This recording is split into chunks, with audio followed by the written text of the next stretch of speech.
Ok, irmãos, então vamos para a nossa 10ª aula. E na aula passada nós começamos a analisar o capítulo 3 do livro de Tiago. E no capítulo 3, irmãos, o que nós vimos é que aqui Tiago ele está dirigindo a sua palavra aos mestres da igreja. Ele começa colocando ali um critério bastante elevado, um filtro bastante elevado para aqueles que querem se tornar membro ou mestres na igreja. É preciso que se entenda que os mestres receberão maior juízo. Então, se você entende bem o juízo, você não se anima tanto com a ideia de ser um mestre, ok? Então é essa a ideia, como nós dizemos no português, a ideia de Tiago é espantar os mal intencionados, ok? Então ele vai falar, irmãos, a respeito dessa questão dos mestres, em dois âmbitos principais, no âmbito da língua e no âmbito da sabedoria prática, certo? No âmbito da língua foi o que nós focamos a nossa atenção na aula passada. Tiago ele começa mostrando a necessidade de saber dominar a língua para que você seja uma pessoa madura na fé, para que você seja um homem maduro, um homem perfeito. Então, se você consegue dominar a língua, você é um perfeito varão, capaz de dominar também aquilo que você faz, ou o seu corpo. Então ele começa uma série de ilustrações. Em primeiro, demonstrando o poder da língua, que a língua ela tem um poder dominador muito grande, a ponto de que se você domina a língua, você domina o seu corpo. Em segundo lugar, ele mostra agora o poder destrutivo da língua. Ele mostra que a língua é um fogo, é um mundo de iniquidade. Então esse é o caráter natural da nossa língua, da nossa comunicação. Nós somos pessoas más na nossa comunicação. Nós colocamos em chamas a carreira humana por causa do mau uso da nossa língua, por causa da invenção de mentiras, por causa da invenção de ideias que negam a palavra de Deus, por causa da divulgação, da oposição contra Deus, da leviandade para com o pecado. Tudo isso é divulgado, tudo isso é promulgado por meio da língua, certo? Então a língua é aquilo que arruína a raça humana. E então Tiago conclui dizendo que não deve ser assim com os crentes. Então, se você é crente, você precisa saber controlar a sua língua. Se você é crente, você precisa saber fazer com que da sua língua jorre bênção e não uma contradição entre bênção e maldição. Então, o que é conveniente para o pastor e para todo crente é saber dominar a sua língua. Dominar a língua é um sinal de maturidade cristã. O outro sinal de maturidade que agora vai ser colocado para os mestres diz respeito à sabedoria. E é isso que nós vamos analisar nesta aula, certo? Então vamos lá. Ok, então voltando aqui no esboço da nossa sessão, nós vimos aqui a questão dos efeitos da doença no capítulo 2 e agora entramos no capítulo 3, as fontes da doença, dizendo respeito aos mestres. Então nós temos a apresentação dos mestres e então aquilo que nós vimos, o uso da língua. E agora então a verdadeira e falsa sabedoria. Este é o assunto da nossa aula de agora. Isso vai do capítulo 3, versículos 13 a 18, certo? Essa sessão, irmãos, ela começa com uma pergunta. Quem entre vós é sábio e inteligente? Então note que aqui não existe aquele marcador, como se ele estivesse agora avançando no seu raciocínio. Não, por quê? porque aqui ele continua falando dos mestres, certo? Então, os mestres que querem ser perfeito varão, precisam, em primeiro lugar, dominar a sua língua. Em segundo lugar, existe agora a questão de ser sábio e inteligente. Ser sábio e inteligente, irmãos, é uma característica, sempre foi uma característica dos mestres. Se existe um fator, certo, que não pode faltar ao mestre, é sabedoria e inteligência. Uma vez que qualquer aluno descubra que o seu professor não é inteligente, ou seja, ele não é uma pessoa preparada para ensinar, não tem o conhecimento e a prática, certo, daquele conhecimento, esse professor cai em descrédito. Por isso, então, é que tanto aqui quanto na carta de Paulo aos Coríntios, você tem ali uma menção muito forte aos mestres como querendo ser pessoas sábias. Então, a sabedoria sempre foi uma marca dos mestres. Então, a pergunta aqui de Tiago, quem entre vós é sábio e inteligente? A pergunta aqui, ela diz respeito aos mestres daquela igreja, que se intitulavam pessoas sábias e inteligentes, que eram considerados sábios e inteligentes. Então, o que Tiago vai ensinar aqui é a perspectiva correta a respeito desta sabedoria, ok? A sabedoria, irmãos, na palavra de Deus, ela sempre está ligada às boas obras, às ações, na verdade, ao temor a Deus. Então, Tiago aqui ele vai questionar o conceito de sabedoria dos mestres mundanos e o conceito de sabedoria correto vindo da palavra de Deus, ok? Então, a principal informação a respeito da sabedoria vinda de Deus, lá em Tiago capítulo 1, ele fala que a sabedoria é algo que é dado por Deus. Então, qual é a característica principal da sabedoria que vem de Deus? Ela se expressa de uma forma específica. Como é que ela se expressa? Ela se expressa, então veja aqui o verbo mostre, ela se expressa em mansidão de sabedoria, mediante condigno proceder, as suas obras. Se você for analisar esse texto, irmãos, a oração principal deste versículo é este aqui, ó. Mostre as suas obras, ok? Então, quem entre vós é sábio e inteligente? Mostre as suas obras. Então, a sabedoria e a inteligência, ela é expressada primeiramente por meio das obras, ok? Então, aqui você não tem a ênfase no conhecimento, mas na prática. O pastor não deve ser alguém considerado sábio pelo tanto que ele sabe propriamente, mas pelo tanto que ele serve, pelo tanto que ele pratica, pelas suas obras, certo?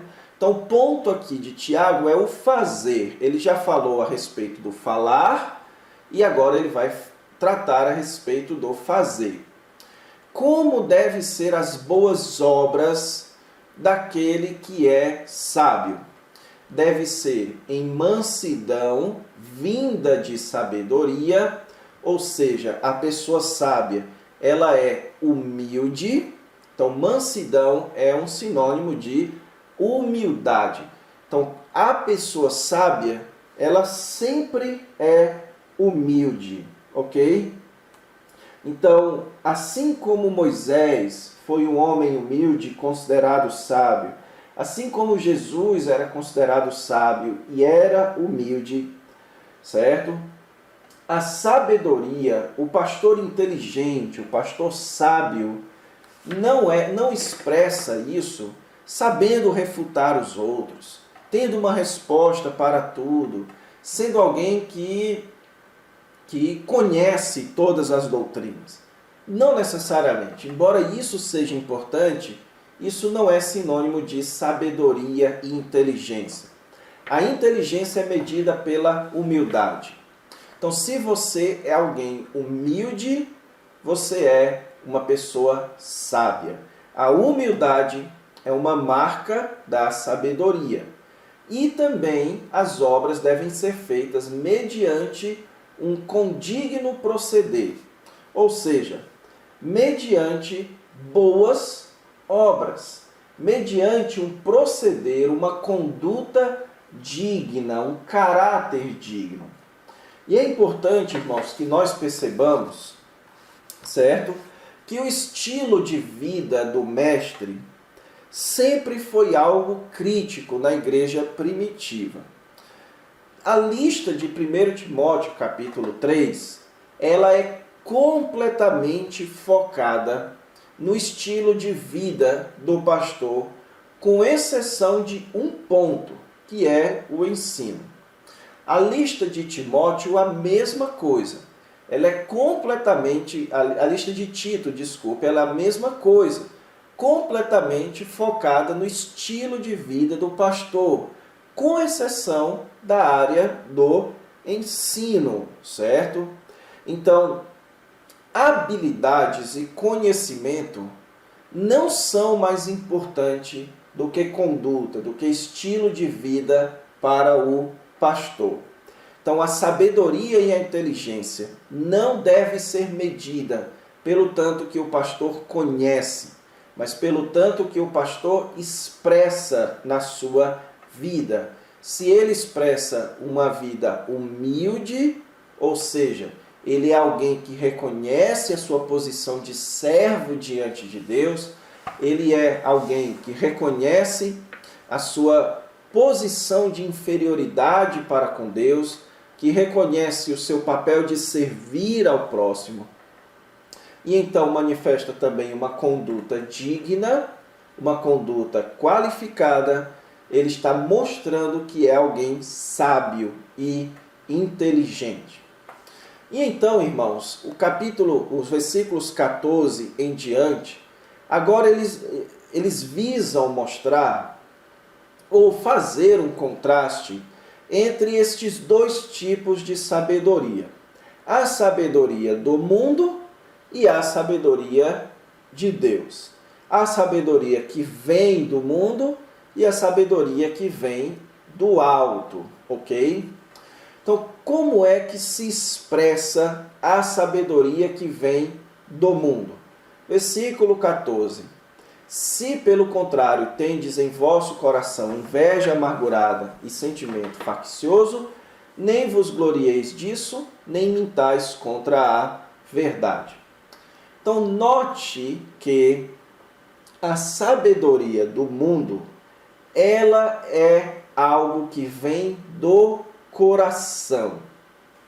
Então, a sabedoria do mundo, ela é motivada, ela possui os seus motivos.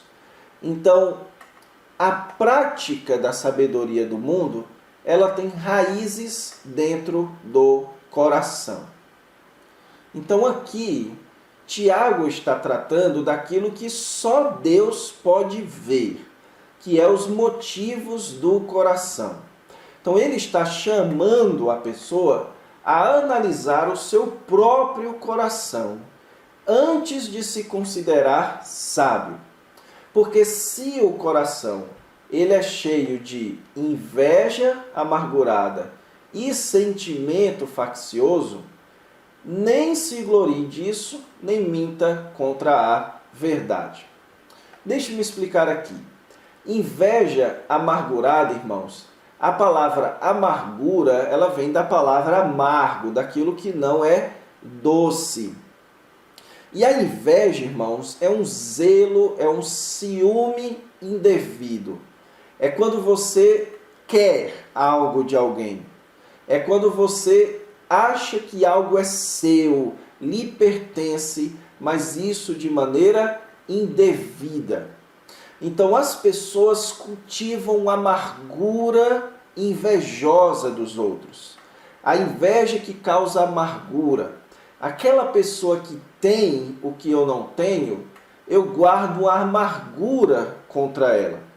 Então aquela pessoa que tem os elogios que eu não tenho, aquela pessoa que tem os reconhecimentos que eu não tenho, a fama que eu não tenho, que prega bem como eu não prego, que lê bastante como eu não leio, que tem o dinheiro para comprar os livros que eu não tenho, enfim, a pessoa que tem o conhecimento que eu não tenho, isso causa inveja, e essa inveja é amargurada, ela é guardada no coração, ela causa uma disposição negativa. E além disso, o sentimento faccioso, o espírito partitivo, certo? É essa a ideia aqui. O espírito de alguém que faz separação entre o grupo. A ideia de sentimento faccioso, irmãos, é a ideia de rivalidade, ok? Então, se você é alguém que está no ministério, é o mestre, mas é cheio de rivalidade, é cheio de sentimento negativo pelos outros, é cheio de senso de competição, não se glorie disso. Isso era algo, irmãos, que os sábios daquela época se gloriavam, certo? Eles gostavam de debater, eles gostavam de vencer os argumentos, eles gostavam de serem sofistas, certo? Isso é a mesma coisa que Paulo critica em 1 Coríntios. E também em 1 Timóteo. Uma característica dos falsos mestres é que eles amam a contenda, eles amam a disputa, eles amam querer ser superior aos outros. Então não se orgulhe disso e não minta para si mesmo. Você não é sábio. Você não tem o chamado para o ministério. Você não tem a maturidade devida para ocupar o cargo que você está ocupando. Essa não é a sabedoria que desce do alto. Versículo 15. Ela é terrena, ou seja, ela é uma sabedoria que é debaixo de Deus, ela é uma sabedoria que não vem de Deus, ela vem do mundo, ela é animal, e a ideia de animal aqui não é do reino animal, mas a ideia é da alma, certo? Não é algo vindo de Deus, mas é vindo dos próprios homens. É uma sabedoria que os homens formulam e não Deus. Mas especialmente ela é demoníaca, ela é motivada por Satanás. Ele é o espírito que conduz ao erro. 1 Timóteo capítulo 5, 4 e 5 mostra isso, certo? Que é a espíritos, capítulo 3 de 1 Timóteo, é a demônios que os falsos mestres seguem, ok? Então essa sabedoria mundana que valoriza a contenda, que valoriza o acúmulo de conhecimento para vencer os demais, que valoriza a inveja, que valoriza a disputa, que valoriza a imposição, isso vem de Satanás. Então ele avança no seu raciocínio dizendo que onde há inveja e sentimento faccioso, aí há confusão e toda espécie de coisas ruins. Ou seja, sabe por quê? Que esta sabedoria, ela não é a sabedoria que deve estar no mestre. Não é essa sabedoria com inveja e sentimento faccioso, porque ela provoca confusão e toda espécie de coisas ruins. Então, essa é uma sabedoria que tira a paz, que não promove a paz no meio da comunidade. Por isso que isso é uma fonte de doença dentro da igreja.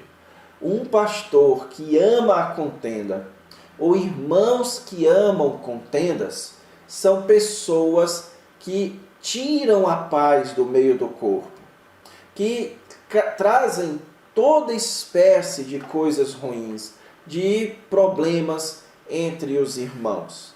Então é importante que o pastor e os líderes e as pessoas da igreja sejam alguém que possuam a sabedoria que vem de Deus. E que sabedoria é essa?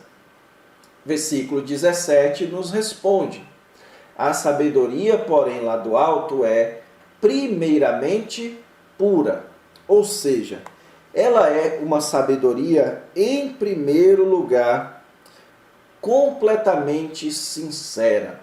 Ela não é possuída de motivos escusos, ela não é possuída de motivos que não são santos. Então, qual é o motivo, qual é a motivação de um falso mestre, de um falso sábio? Ele é motivado por inveja e sentimento faccioso. Paulo também acrescenta em 1 Timóteo capítulo 5, ele é motivado pela ganância. Lá em 2 Timóteo capítulo 4, é motivado pela aprovação dos homens. Então isso é o que motiva o falso mestre. Esse é o tipo de sabedoria expressa pelo falso mestre. Já as motivações do sábio, do bom mestre que é sábio, ela é pura, ela é uma motivação santa. E por ter uma motivação santa, isso gera alguns bons resultados. Em primeiro lugar, a pessoa se torna alguém pacífico, é uma sabedoria pacífica. Ou seja, ela é algo que promove a paz na comunidade. Então, se você tem boas intenções, você é humilde, não é faccioso, então isso vai resultar em paz na comunidade. Você é um pacifista na comunidade. Em segundo lugar, é uma sabedoria indulgente, ou seja, não é combativo. Você não é uma pessoa sábia não é alguém que gosta de ir para o combate, que gosta de chamar pessoas para o combate, certo? Obviamente que às vezes isso é necessário, certo? Confrontar pessoas. Mas você não é combativo, é essa a ideia. Não é alguém que está toda hora na defensiva, toda hora querendo combater. Também é uma sabedoria tratável, ou seja, você está sempre pronto a corrigir seus erros e a aprender mais, a aceitar exortações e a aceitar novos aprendizados, novos ensinos. Isso é ser alguém tratável, alguém fácil de se tratar. Mas também é plena de misericórdia e de bons frutos. E aqui diz respeito ao cuidado para com os mais pobres. Então, um caráter maduro e sábio é uma pessoa que se preocupa com os outros. É uma pessoa que sempre busca servir os outros. Então, essa é uma característica de alguém sábio. É alguém preocupado no cuidado com os demais. É também imparcial e sem fingimento, certo? E aqui a imparcialidade, irmãos, pode estar dizendo respeito àquilo que foi comentado no capítulo 2, ao favoritismo. Então a sabedoria que vem de Deus, ela não se expressa em favoritismo e também não se expressa em fingimento, ou seja, em uma falsa sinceridade, certo? É muito interessante, irmãos, e aqui só uma nota de curiosidade, que essa lista de Tiago, ela é muito parecida com a lista de Paulo em 1 Coríntios 13 e a lista de Paulo em Gálatas capítulo 5 a respeito do fruto do Espírito. Por que eu estou mencionando aqui? Porque enquanto Paulo gosta de atribuir isso ao amor, Tiago gosta de atribuir isso à sabedoria. As duas ideias são complementares. A pessoa que ama, que manifesta este fruto do Espírito, o amor é um fruto do Espírito. Então ela expressa isso na prática. A sabedoria também vem de Deus. Então a pessoa sábia é a pessoa amorosa. A pessoa que é salva, que tem o fruto do amor, é também uma pessoa sábia. Então amar é um ato de sabedoria. Então você quer ser alguém sábio, então ame ao seu próximo. Pois se você ama ao seu próximo, você é pacífico, indulgente, tratável, pleno de misericórdias e de bons frutos, você é imparcial e você é sem fingimento. E então ele conclui: ora, é em paz que se semeia o fruto da justiça para os que promovem a paz. O que é que ele está dizendo aqui, irmãos? Ele está dizendo que a sabedoria é alguém, o sábio é alguém que promove a paz. Diferentemente dos sábios daquela época, que gostavam de contendas, que gostavam de confusões, que gostavam de combates. O sábio, segundo a palavra de Deus, ele valoriza a paz.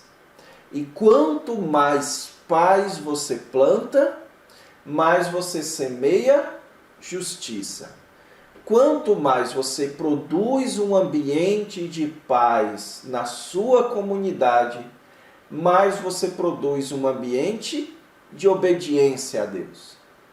Então, uma igreja em conflito, uma igreja com partidos, uma igreja com pastores que combatem entre si, isso dificilmente apoiará ou contribuirá para o aumento da obediência a Deus. Mas uma igreja que promove a paz, ela tem o caminho livre para o ensino, para a ação da palavra de Deus, para o crescimento, então, na justiça.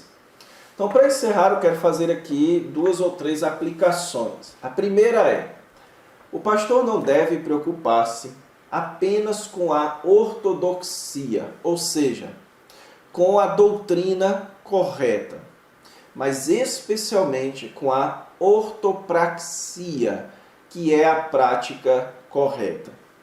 Então, se você é pastor, você precisa se preocupar mais com o seu estilo de vida do que com o tanto que você conhece da palavra de Deus, certo? O seu conhecimento doutrinário não te credencia a ser pastor de uma igreja. O que te credencia para ser pastor da igreja é se você é um cristão maduro e qualificado no seu caráter. Apenas uma qualificação diz respeito ao ensino. Então, para que você seja apto para ensinar as pessoas, você precisa ser alguém com uma prática de vida correta. Há meios de se avaliar o chamado pastoral. E o principal deles é uma avaliação das motivações do coração. Então, você pode sim avaliar se você é chamado para o ministério pastoral. Tiago diz aqui no capítulo 3, certo? Que se no coração você é cheio de inveja e sentimento faccioso, não minta contra a verdade. Ou seja, se as suas motivações ministeriais elas são ocupadas pelo desejo do sucesso, pela ambição, pela ganância, pela competição, então você não é chamado para o ministério, ok? Agora, se o seu coração é cheio de amor pelo próximo, é cheio dessa sabedoria que procura edificação, que procura a paz, então isso é um fortíssimo sinal de que você é alguém chamado sim para o ministério. O pastor precisa ser um plantador da paz, se quiser colher mais obediência a Deus em sua igreja, ok? Então promova a paz, certo? Não seja alguém que promove a contenda. Não procure não trazer para a sua igreja com frequência assuntos polêmicos, assuntos que geram discussões acaloradas, em que os irmãos não vão saber usar bem a sua língua. Não, procure enfatizar aquilo que traz paz no meio do seu corpo, pois isso vai produzir um ambiente melhor para a obediência a Deus na sua igreja. Então vamos encerrar a nossa aula aqui, certo? E na próxima aula, então, nós vamos para o penúltimo capítulo do livro de Tiago, que é o capítulo 4. Então, até a próxima aula. Fiquem com Deus.